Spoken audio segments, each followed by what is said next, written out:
ಜೈ ಭಾರತ್, ವಂದೇ ಮಾತರಂ. ನೀವು ಪಾಕಿಸ್ತಾನ ಭಾರತದ ಮೇಲೆ ಸುಳ್ಳು ಆಪಾದನೆ ಹೊರಿಸಿದ್ದನ್ನು ನೀವು ಕೇಳಿರುತ್ತೀರ. ಅಂದರೆ ಭಾರತದಲ್ಲಿ ಅಲ್ಪಸಂಖ್ಯಾತರಿಗೆ ತೊಂದರೆಯಾಗುತ್ತದೆ, ಹಾಗೆ ಹೀಗೆ ಈ ಥರ ಹೇಳುವುದನ್ನು ನೀವು ಕೇಳಿರುತ್ತೀರ. ಆದರೆ ಭಾರತದ ಮಿತ್ರ ರಾಷ್ಟ್ರ ಇರಾನ್ ಕೂಡ ಇದೇ ರೀತಿಯ ಹೇಳಿಕೆಯನ್ನು ನೀಡಿದೆ. ಇರಾನ್ ಏನು ಹೇಳಿದೆ? ಭಾರತ, ಗಾಜಾ ಹಾಗೂ ಮಯನ್ಮಾರ್ನಲ್ಲಿ ಮುಸ್ಲಿಮರು ತೊಂದರೆಗೆ ಒಳಗಾಗುತ್ತಾರೆ, ಅವರು ಒಗ್ಗಟ್ಟಿನಿಂದ ಇರಬೇಕು ಅಂತ ಹೇಳಿ ಇರಾನಿನ ಸರ್ವೋಚ್ಚ ನಾಯಕ ಅಯತೊಲ್ಲಾ ಅಲಿ ಖಮೇನಿ ಹೇಳಿದ್ದಾರೆ. ಇಷ್ಟು ಮಾತ್ರವಲ್ಲ, ಈ ಮುಸ್ಲಿಮರ ನೋವನ್ನು ನಾವು ನಿರ್ಲಕ್ಷಿಸಿದರೆ ನಮ್ಮನ್ನು ಮುಸ್ಲಿಮರೆಂದು ಪರಿಗಣಿಸಲಾಗದು ಅಂತಲೂ ಹೇಳಿದ್ದಾರೆ. ಹೀಗಂತ ಅವರು ಟ್ವೀಟ್ ಮಾಡಿದ್ರು. ಇನ್ನು ಈ ಥರ ಸುಮ್ಮನೆ ಆರೋಪ ಮಾಡಿದರೆ ಭಾರತ ಬಿಡುತ್ತದೆ?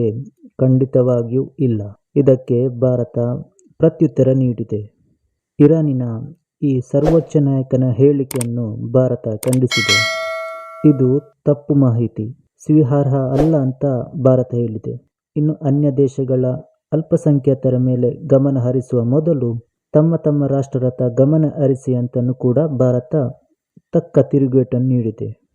ಭಾರತ ತಿರುಗೇಟು ಕೊಡುವುದು ಅನಿವಾರ್ಯವಾಗಿದೆ.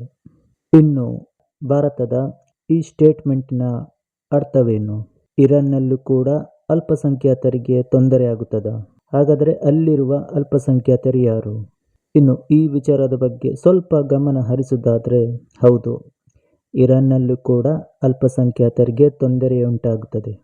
ಇಲ್ಲಿ ಪಾಕಿಸ್ತಾನದಲ್ಲಿ ಹೇಗೋ ಅಲ್ಪಸಂಖ್ಯಾತರಿಗೆ ತೊಂದರೆಯಾಗುತ್ತದೆ, ಅದೇ ರೀತಿ ಇರಾನ್ನಲ್ಲೂ ಕೂಡ ಅಲ್ಪಸಂಖ್ಯಾತರಿಗೆ ತೊಂದರೆಯಾಗುತ್ತಿದೆ. ಇನ್ನು ಇರಾನ್ನಲ್ಲಿ ಯಾವ ಧರ್ಮ ಹೆಚ್ಚು ದೌರ್ಜನ್ಯಕ್ಕೆ ಒಳಗಾಗಿದೆ ಅಂತ ನೋಡುವುದಾದರೆ ಅದು ಬಹಾಯಿ ಧರ್ಮ. ಈ ಬಹಾಯಿ ಧರ್ಮವನ್ನು 1844ರಲ್ಲಿ ಮಿರ್ಜಾ ಅಲಿ ಮೊಹಮ್ಮದ್ ಸ್ಥಾಪಿಸಿದರು. ಈ ಧರ್ಮವು ಇರಾನ್ನಲ್ಲೂ ಕೂಡ ಪಸರಿಸತೊಡಗಿತು. ಈ ಮಿರ್ಜಾ ಅಲಿಯವರ ಬೋಧನೆ ಇರಾನ್ನಾದ್ಯಂತ ಹರಡಿತು. ಇದರಿಂದ ಸಾಕಷ್ಟು ಜನರು ಪ್ರಭಾವಿತರಾದರು. ಈ ವಿಚಾರ ಕೆಲವು ಮುಸ್ಲಿಂ ಪಾದ್ರಿಗಳಿಗೆ ಇಷ್ಟವಾಗಲಿಲ್ಲ. ಆಗಿನ ಸರ್ಕಾರದ ಸಹಾಯ ಪಡೆದು ಮಿರ್ಜಾ ಅಲಿಯನ್ನು ಬಂಧಿಸುತ್ತಾರೆ. ಸುಮಾರು ವರ್ಷಗಳ ಕಾಲ ಸೆರೆವಾಸದಲ್ಲಿಡುತ್ತಾರೆ. ತದನಂತರ ಅವರನ್ನು ಗಲ್ಲಿಗೇರಿಸುತ್ತಾರೆ. ಹೀಗೆ ಅವರ ಅನುಯಾಯಿಗಳು ಅದನ್ನು ಮುಂದುವರಿಸಿಕೊಂಡು ಹೋಗ್ತಾರೆ.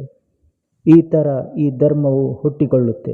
ಇನ್ನು ಈ ಧರ್ಮದ ಬಗ್ಗೆ ಹೇಳುವುದಾದರೆ ಈ ವಿಡಿಯೋ ತುಂಬ ಉದ್ದ ಹೋಗುತ್ತದೆ. ಅದಕ್ಕೆ ನಿಮಗೆ ಒಂದು ಸಂಕ್ಷಿಪ್ತದಲ್ಲಿ ತಿಳಿಸಿದ್ದೇನೆ. ಈ ಧರ್ಮದ ಕೇಂದ್ರಗಳು ಪ್ರಪಂಚನಾದ್ಯಂತ ಇದೆ. ಅಷ್ಟು ಮಾತ್ರವಲ್ಲ, ನಮ್ಮ ಭಾರತದಲ್ಲೂ ಈ ಧರ್ಮದ ಕೇಂದ್ರಗಳು ಇವೆ. ಈ ಧರ್ಮವನ್ನು ಇರಾನ್ನಲ್ಲಿ ಅಲ್ಪಸಂಖ್ಯಾತರೆಂದು ಪರಿಗಣಿಸಲಾಗುತ್ತದೆ. ಅಲ್ಲಿ ಇವರಿಗೆ ತುಂಬ ದೌರ್ಜನ್ಯವನ್ನು ನೀಡುತ್ತಾರೆ.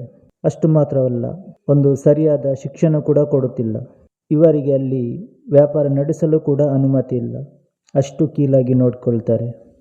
ಇನ್ನು ಇವರಿಗೆ ಯಾವುದೇ ರೀತಿಯ ಮೀಸಲಾತಿಗಳು ಇಲ್ಲ. ಇವರಿಗೆ ಅಲ್ಲಿ ಯಾವುದೇ ರೀತಿಯ ಸೌಲಭ್ಯಗಳನ್ನು ಕೂಡ ಕೊಡುತ್ತಿಲ್ಲ. ಈ ಕೆಲವು ವಿಚಾರ ಭಾರತಕ್ಕೆ ಗೊತ್ತಿದೆ.